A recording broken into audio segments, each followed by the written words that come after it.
On today's episode of Field Frequency, I'm joined by Jed Routh of Kempower. Kempower is manufacturing DC fast chargers and is based in Durham, North Carolina. They have a modular architecture that's solving real problems for fleets and CPOs alike. On this episode, Jed and I discuss what it takes to stand out in this volatile space, why some chargers last and others don't, and how Kempower is thinking differently about uptime, serviceability, and customer experience. Let's get into it.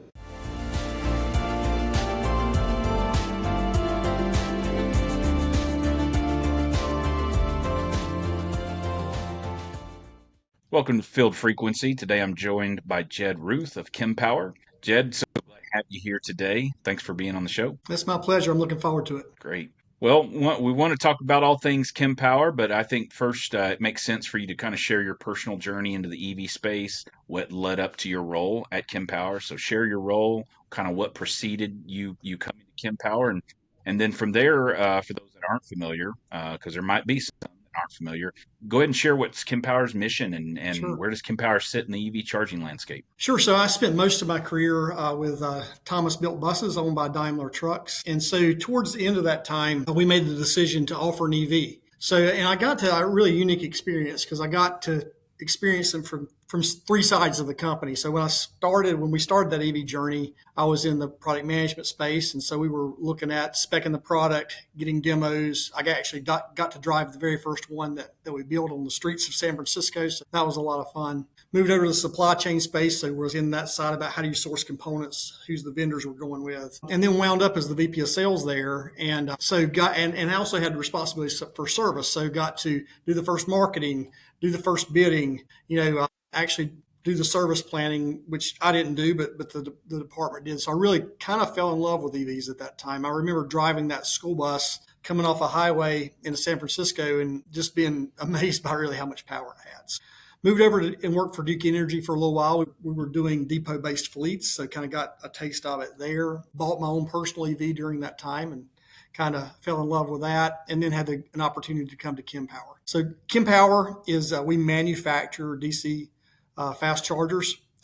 It's a Finnish company with a background in power electronics. Their founding company was a company called Kempi, which is a DC welding company. So they had that power electronics and, interestingly enough, a software background. Kind of leveraged that technology into creating a charging business. Been very successful in Europe, and in early 2023 decided to establish a manufacturing plant and a presence here in North America. I came in about May of 23 and have been here since, and it's been a fantastic journey and a great ride for.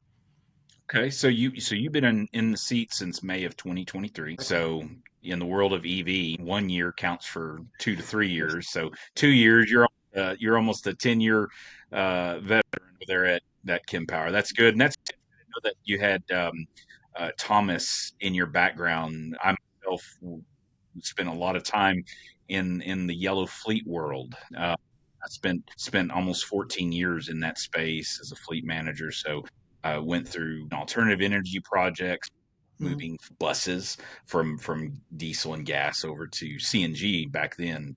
Now I'm very familiar with that. Managed several CNG projects, so for sure. All right. Well, we got some commonalities in our background. Well, good. That's good background, and thanks for sharing Kempower's mission and where they sit in the EV charging landscape. You alluded to the parent company, and obviously the business around Kempower and charging products, has a presence already in Europe. So the strong presence in Europe, where infrastructure development is more mature than here in the United States. I guess the question is, what insights or lessons from Kempower's European success has informed or adjusted maybe the North American strategy here? Sure. Yeah. So I always say Kempower is a Finnish company, and the Nordics really, especially Norway, are ahead of many other parts of the world in EV deployments and also just proliferation. Over 50% of new cars in Norway are EVs now. So they've had a lot of learnings, had them pretty early on really all sides of the market, on the fleet market, on the private car market. So kind of the backbone of our technology and what we really like to push is multiple plugs and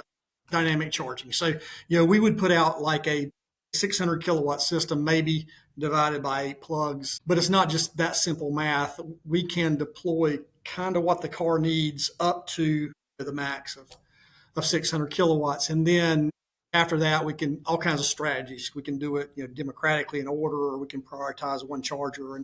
But I guess all that to say, the learnings there is as you start to add cars, as you're beyond the point where you just need a charger in some odd place, and you really do need an infrastructure there. What they've learned is that more plugs is really the key.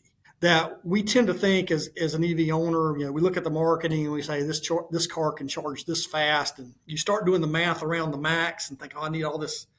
And maybe one day that'll be true when every car is taking huge amounts of power. But right now, I mean, you may have a car that has a maximum of a 50 kilowatt max flow rate, and then maybe you've got a Porsche Taycan over there, but you've also got a Bolt. And the deal is, don't wait. Get the cars into multiple plugs. It's better to have multiple plugs than a couple of high power plugs and people queuing in lines. It just flows them through faster. And we've done several studies on that and found out that really is the optimal strategy. So we kind of do build our strategy that way. And we will certainly sell you a station charger. We'll sell you a movable charger. But what we really like to sell is a distributed system that has that dynamic capability to change power among the dispensers, which we call satellites. And that's key to the operator also, because when you look at a intelligently managed system around the distribution of energy, to your point, you could have a public charging destination where if you've got a Porsche Taycan over here, you want to direct larger gulps of energy to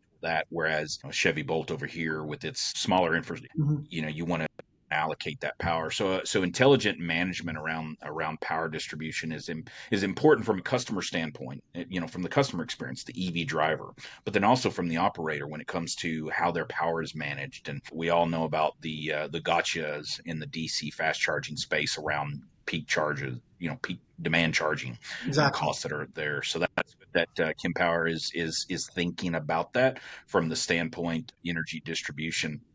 So looking at, Kempower in the US market versus Kempower in the European market, are there key differences in how the CPO in Europe or the fleet operator in Europe would operate in those regions versus the North American, or do you just looking at it maybe at a more macro level from a product standpoint, or how, I guess the question is how does your product, how you sit with the CPO in Europe versus the CPO in the US? Or maybe there's not a Yeah, I differentiation think there. except for maturity on the CPO side, at least the business model is pretty common. Maybe in Europe, you do see more like retail kind of installations at a restaurant or a gas station, but I don't think that's going to be uncommon here. I think that we're just behind there. I mean, as more EVs hit the road, if you own a McDonald's, it's really great for you to have a spot for somebody to charge to come in for a meal and bring somebody into your establishment or a drugstore or a supermarket or whatever. So there's more of that in Europe. I think also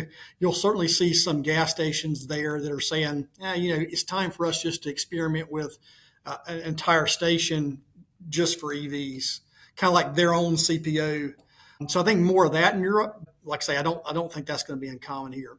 Fleet, I think more is just the fleet itself might be a little different. So there's no such thing as really a school bus in Europe, so you don't have that segment. Or maybe if you have, maybe the driver, the legislations around driver time is different. So in Europe, you might have some mandatory rest time that's a little more than you have in the U.S. So you might can plan some installations a little differently that way, a little more public charging for trucks there than here. But on the grand scheme of thing about what you need in a product, except for like local regulations and local incentives and that kind of thing's different. But product itself's pretty similar. Well, I guess I got one question that'll precede this next one I'm going to ask you, and that's when did Power enter the U.S. market? What year was that? Yeah, it was 23. We announced in January of 23. We had the plant operational by the end of the year, which to me, coming from the automotive world I thought, a miracle. I just could not believe that. And we actually took a building, converted the building, put a manufacturing line here, and actually put product out of here before the end of 2023. So there were some sales here of our movable product before that, but as far as really things coming out of this facility, it was the end of 2023. And just for the audience that may not know, and where is manufacturing taking place here in the Yeah, U.S.? sure. We're in Durham, North Carolina, and the very close to the Research Triangle Park here. We're our own complete business unit. We've got every kind of function that's in a business sits here. So we've got an accounting department, purchasing department, manufacturing folks, sales, marketing, all those, engineering, all those functions. Yeah. Well, appreciate that.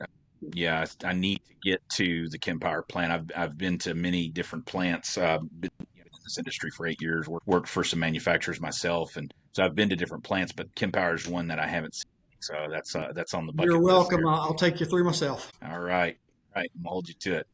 All right. Well, so I asked about, when Kempower got into the US market. So as an OEM in a space with legacy players, homegrown startups, a constantly shifting market as Mm. we see every day, how does Kempower maintain a competitive edge in North America?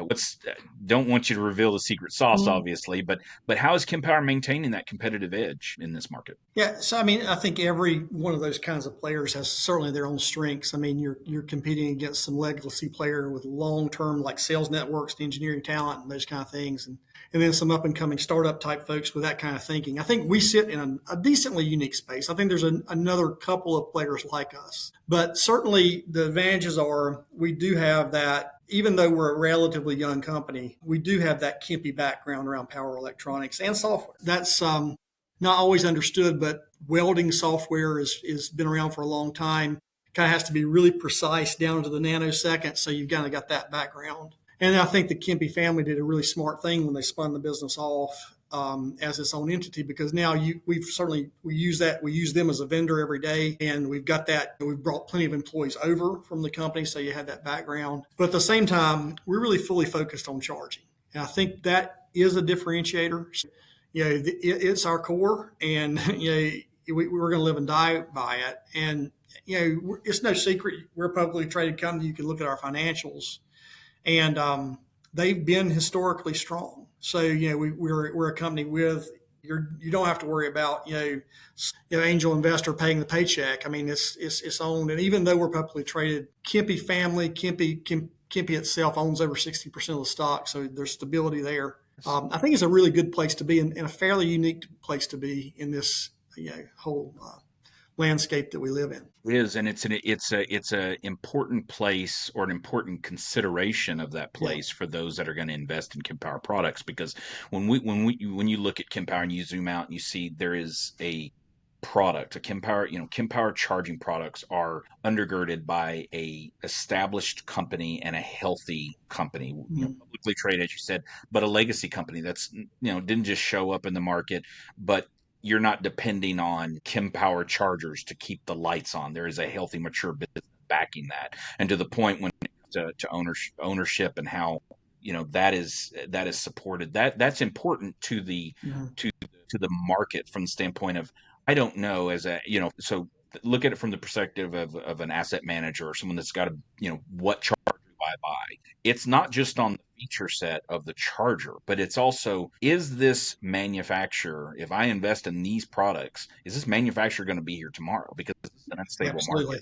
And so that healthy background to Kempower, I think, is important. It's an important consideration for those that are looking at around what charger to buy. We don't consider it a market niche or anything like that, but a decently significant part of our business is replacing chargers that are less than 5 years old. And for just the reasons you said, there's somebody they're totally out of support. There's nobody to work on them. They don't know who to call anymore when they break, and so they're like, it's better for us to just go with someone else, and that's a shame. I mean, it's really not been it's been a black eye for the charging market itself, and we as a manufacturer want to be a part of changing that. And that's something that does need to be changed, because to your point, talking about an asset that lasts 5 years. I mean, I know design and the way things are built makes a difference in what the life cycle of a charger is. For the most part, DC fast chargers should have a 10-year life cycle at least. Absolutely. And so Yeah. when you get into 5 years or less and you're having to pull those units out to help that customer, that sends messages to the market in a number of type of messages. And so that speaks to that whole point of what do we invest in? As a set manager, as a CPO, what do we buy? So Exactly. I guess that tees up the next question. In a capital constrained environment, CPOs are dependent on uptime. How does Kempower balance product innovation with real world serviceability and field performance? And so the latter part of that question obviously speaks to where my focus is as a field service provider, but I'm thinking about the perspective of the CPO, reliability, uptime, utilization, all the things that are driving their business and important to them. How does Kempower balance their product innovation with things that will impact their bottom line, i.e., that serviceability and field Yeah, performance, et cetera? I honestly don't think it's a balance. I think it's really part of all our consideration around innovation. So, Okay. and it's really a part of the way the product's designed itself. So, in two ways. So there's obviously the company Monta puts out an Uptime scorecard, and we're always at the top of that scorecard. And they're dealing with CPOs. And I think, like I say, I think two things are going on. Typically, the way we kind of just design our product, we would have a power unit that has power modules inside of it. So 50 kilowatt increments. So, a 600 kilowatt system would have 12 of those power modules in there. And in the life of most CPOs, they're not fully utilized at any one time, almost ever. It doesn't happen much. So what our system allows is if we do have an issue with one of those power modules, all you did was lose 50 kilowatts of capacity in that system. Still works. We still switch the power modules around. And very often, I've seen CPOs wait a week or two to even fix it, just because it's like everything's okay. We'll get to it when we get to it. So from that, there's a redundancy built in the system. And that's oftentimes the driver never knows the difference. And then the second thing is most of the time, our system can be fixed with just a couple of parts. If you're a CPO and you invest in a couple of spare power modules, it's simple enough. I can do it. It's kind of what I tell people. I mean, there's 4 screws, get them out of there. The power module's on wheels. You take it out, you put the other one in. It's heavy. You might have to have a helper or a jig or something to help you lift it. But besides that, it's a quick replace, and then you're done. And then we can reman that power module and off you go. And so I think we've designed the system in that way. It's kind of a calling card of ours. It's the same power module, regardless of the product you buy, whether you buy a station charger or you buy a movable. It's the same technology, same module. So certainly you can get different voltages, but besides that, it's the same. And I think it's just that will be a part of our strategy, I think, going forward. It's so important, just to be able to, number one, have the redundancy to keep the uptime up, have a good product that doesn't break much, and then at the end of the day, if it does, you get it fixed quickly. Yeah, that's good feedback, and I can say as a field service provider, we encounter a number of types of customers where they know we're out. Our technicians are out in the field working on hardware. They're out there working on products. One of the questions we get when it comes to where do they invest in is who do I buy? Because you got the service technicians out there working in the field. What are you working on? What are you not working on? And Kempower is always one of those brands that comes up as we appreciate Kempower's partnership and the fact that we're trained on the hardware, but we don't get a lot of business because the products don't, apart from commissioning and preventative maintenance, it's really just fact. I mean, data supports, and we're working on multiple brands of hardware, but Kempower is one of those where it's probably in a commissioning context or preventative maintenance. So clearly that ties back to your response about it's not an afterthought. It's going into the design of the product, and market feedback has been favorable towards Kempower's modular system that you talked about, your scalable DC architecture, both when it comes to serviceability, but also the user experience. So to that end, I guess the question is, what from the dynamic load sharing that you talked about a moment ago to your strong charger management software, because you talked about software as well, was the design intentional from the R&D, or did it evolve customer feedback? Because I guess that question is framed up because you were a legacy company that entered the EV space with a product. So what's kind of the genesis of the design? Was it Yeah, R&D from the start or customer it feedback? was R&D from the start. And I think just that idea that, hey, we can do this. We've got the background to do this. And I think just some people a lot smarter than me said, there's waste here. And I think that's the example I always give people is, if you had that Lucid that pulls in beside that bolt, in a typical scenario where you've got a 200 kilowatt charger that's split two ways, 100 kilowatts, you kind of lose opportunity on the Lucid and you kind of waste opportunity on the bolt. You've got 100 to give the bolt and it can only take 50, and the Lucid would love to have 200, but you can only have it. So on the Lucid side, you're not getting paid as fast, and on the bolt side, you're wasting your investment. And I think that some very, very smart people early on saw that if you could figure that out, and honestly, I think it's just almost part of the Finnish culture, practical. They don't waste, and I think they just saw it that way. That why would I invest a megawatt of grid capacity when I could get the exact same performance for 600 kilowatts.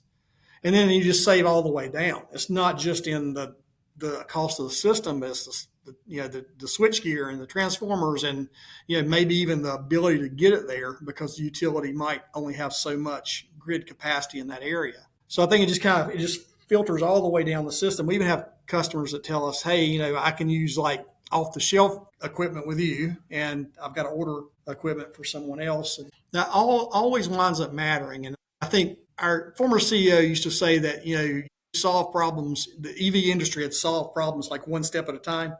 And we started off with, we don't have a standard to even charge anything. Then we get a standard. Then we got to charge the car faster. Then we got to give more power. Then we got cars. And now we're kind of all the way to the end where you got to get power to the grid. And that's really the hardest problem to solve, because it's really capital intensive. And so if we can kind of stay away from that problem and help people stay away from that problem, it's a really big advantage. Yeah, that's all insightful, all good comments there.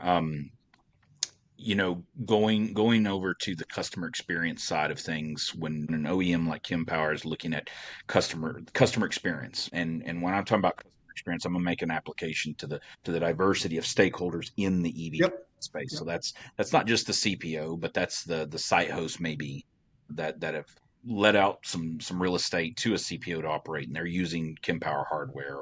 Customer service when it comes to the utility engagement, or field service teams like Field Advantage, your third party networks, e-mobility providers. What does Kempower define as excellence in that customer experience? What's the goal for you guys when it comes to customer experience and Yeah, I interfacing with think all those? honestly, in the EV business itself, you just want things as simple and seamless in every area as you can possibly get them. I mean, we've got what if you drive one like me is second nature, and off you go. But there is a little bit of fear for that person to transition. I personally I had worked with them for so long that my first day was fine. But if you've not done that, so we want to make, even from like our cable management, we want for the driver, we want the cord to be off the ground and simple to use. And we certainly have CPOs that use apps, but we don't want an app necessary with our system. So if you're a driver and you plug in, and you can scan a QR code on the satellite, and you can see how long it's going to take you to charge. And then we have from the CPO side, very often customers don't understand that charger says I should be able to get 240 kilowatts, but only getting 80, something wrong here. So we'll tell you, hey, your car is limiting the session, or the grid's limiting the session, or, the system itself. If you've got 6 cars plugged up to a 600 kilowatt system, the way we might do it in that situation is give everybody 100. So in that situation, it might be, the system itself is limiting it. So we try to give that kind of information. And then we try to make the footprint small. If you're if you're setting up a parking lot, we don't just destroy your design. So we have a small footprint for the satellite. And then, like we said, we try to make serviceability easy. So like you said, there's multiple stakeholders, from the guy driving it to the guy fixing it. And we just know that it's a big transition. I mean, like I said, I spent most of my career, if you look hard enough, you can find a podcast out there with me talking about diesel engines. Okay, so I've done the gamut, and I spent most of my career in that industry. And those guys, they're smart, and they've been doing things forever, and they've got all these systems figured out. And then somebody comes in and says, we're going to change. Well, that's hard. That really is. It's a tough day in your life to figure out, okay, I know everything about working on this, and now you're asking me to be a master electrician. So we want that change to be just as easy as possible for everybody. Now, we can't do much about the vehicle, but vehicles are really pretty, they're pretty reliable. So we want our system to be just as reliable as the vehicle. So reliability, simplicity. That's it. That's part of the. That's a really good way to sum up my rambling. Yeah, exactly. No, it was not rambling at all. I was listening, and that was my takeaways from there for sure. It's good. Kind of zooming out and looking at headwinds in this industry, the complexity of this industry. You can answer this from the perspective of Kempower. You can answer this from the perspective as someone that understands this industry. What is one technical or operational challenge in the EV charging space that outsiders underestimate? I honestly think it's probably just that grid connection.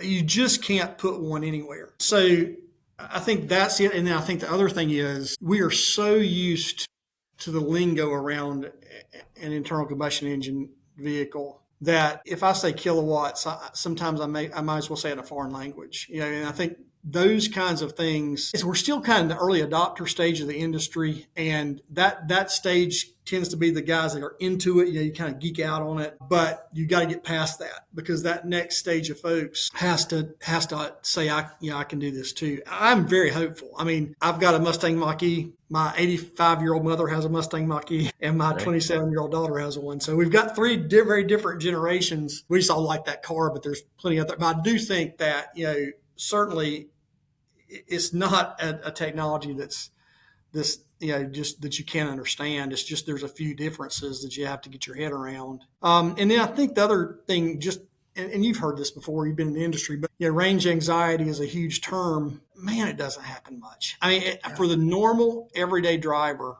I mean, I work for a DC fast charging company. I certainly charge on our DC fast chargers a lot just because they're here and they're convenient. We have them in the parking lot.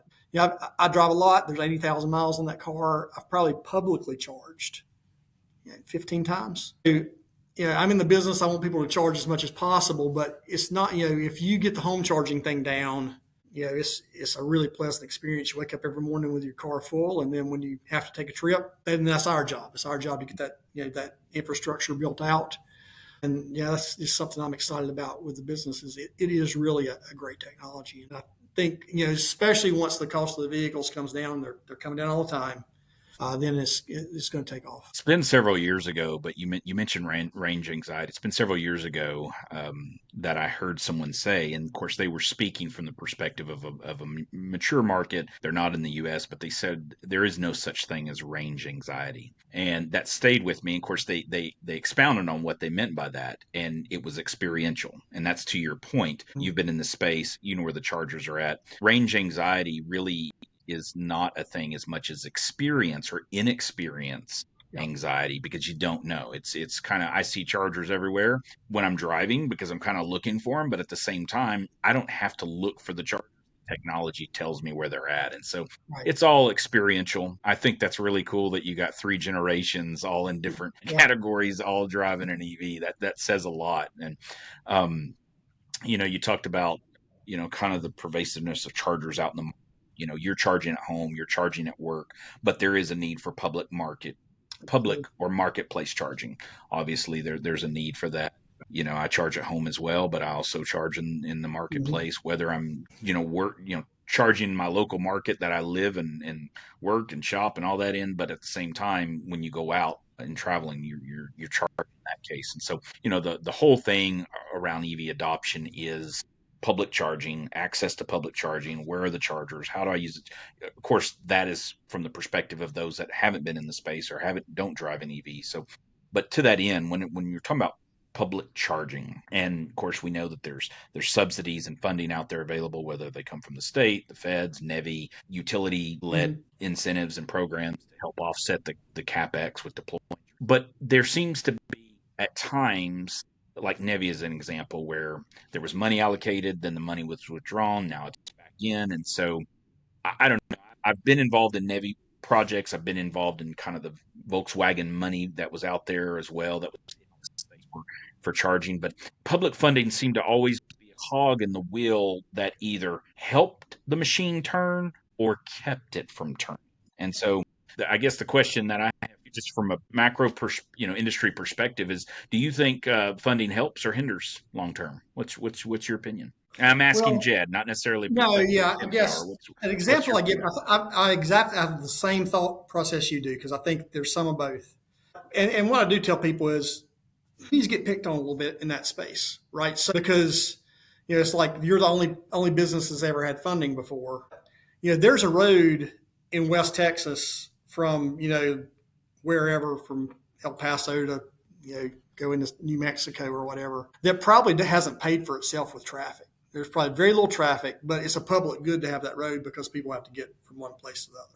And we do that all the time. I mean, I live in a rural area. There's been subsidies to get internet connection through my area. And we do that for public good, and in a lot of ways with infrastructure.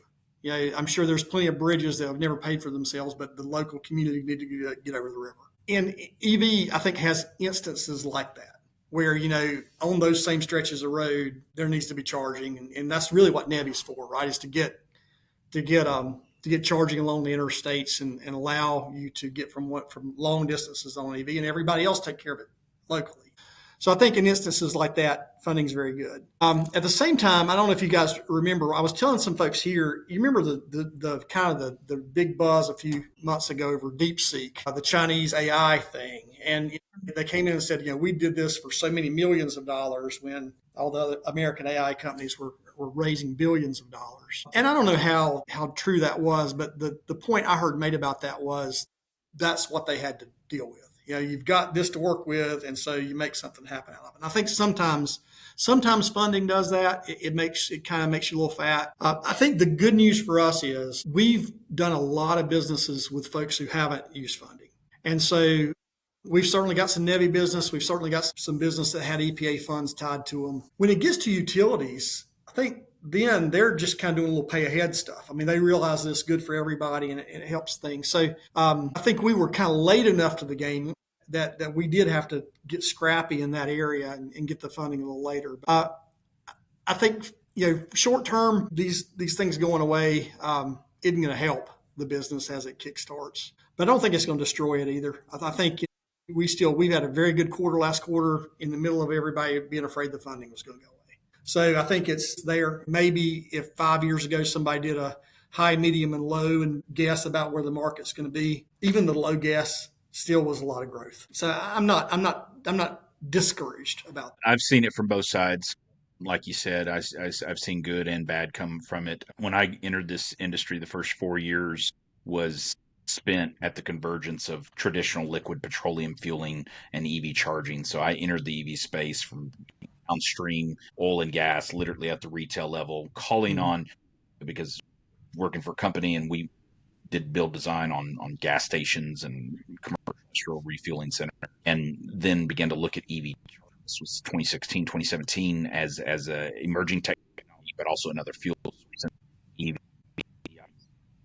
to the retail gas station operator, buy chargers, find some real estate. You're already selling diesel, you sell gas, sell electrons, because people are going to be buying EVs and moving to EVs. So this is customer retention for you. It's customer acquisition for you. And you take that space, you're a fuel provider, provide electrons. So back then it was really odd to be calling on retailers for that type of thing. Today it's business as usual. Everyone's got them. All the major retailers have some degree of representation when it comes to EV charging at not all their sites, but many of their sites. And so there's been a whole shift towards that. But it was interesting because I feel like any chargers I sold, any projects I managed when it came to EV charging in the petroleum, retail world was forward looking, and they saw, I'm not going to be dependent on funding if there's subsidies back then available, but it was kind of like that was a good to have, but I have to have. But yeah, I don't know. So it's always a question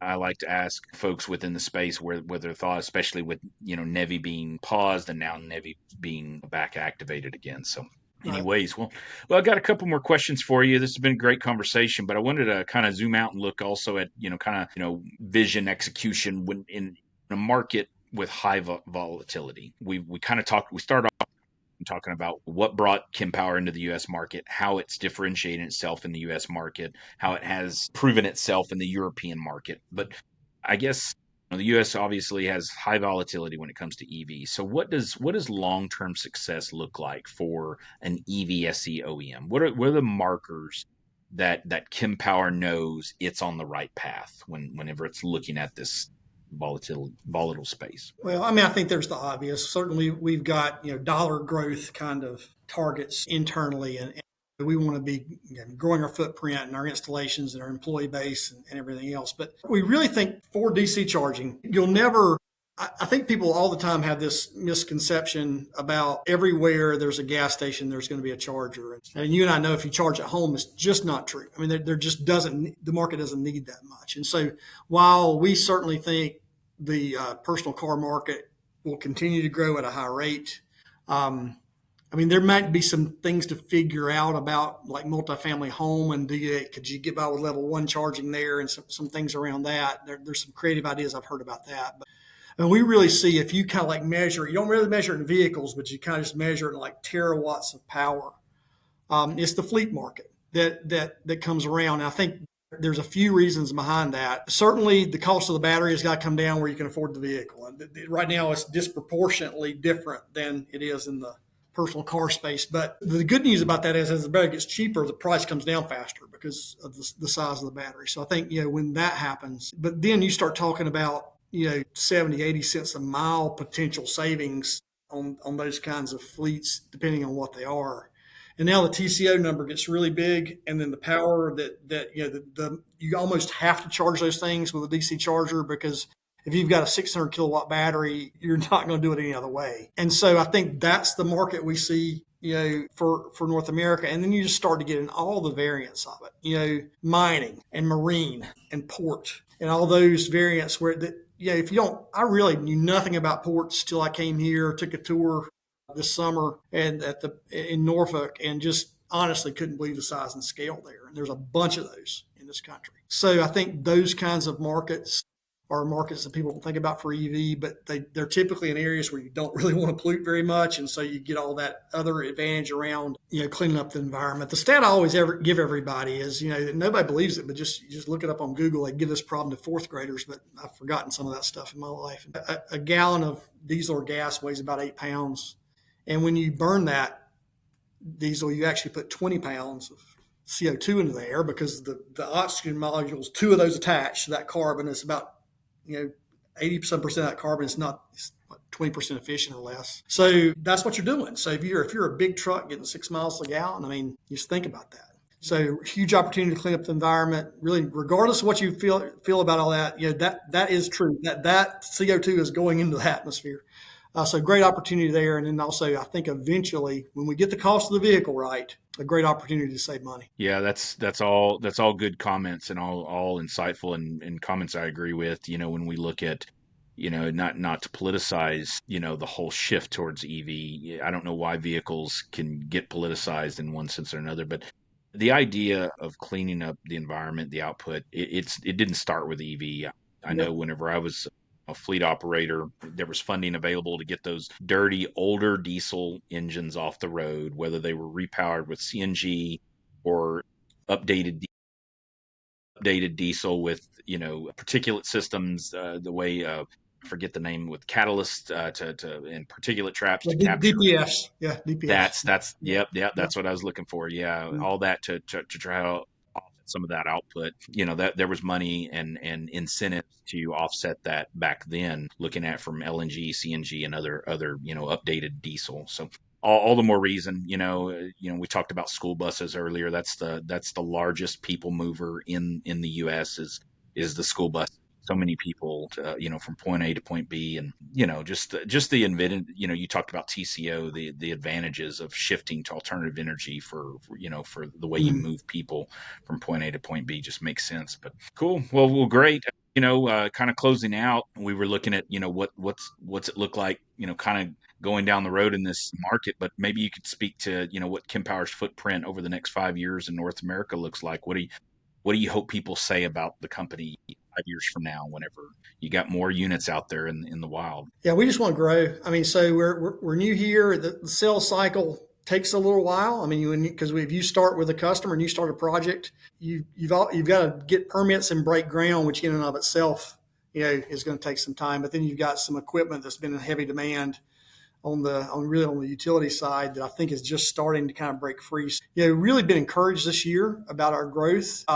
If we're thinking the market's growing 20%, we got to grow up more than that to be at the market share that we want to be at. So, I mean, we really, I don't know that people always ask me, are you focused on fleets or are you focused on CPOs? And I just say yes. Our product really fits both. And so we've segmented our sales strategy and our marketing strategy into both areas, and we want to be able to serve both customers. Canada as well. I mean, I think that's a huge market for EVs as well. They're a little ahead of us in their implementation in a lot of areas. So yeah, I think that's it. We want to be ahead of that growth curve so that we can be a top 3, top 5 player in this space. And I think the people here that work here just feel really good about that. They feel like they're working on a great product that does an ultimate good. And so I think that's another part is we want to be a part of that as well. Well, Jed, this has been a great conversation. I appreciate you sharing your time, your insights, your background with us. Thanks for talking to us about Kempower. I appreciate your time, and it was a pleasure having you on Field Frequency.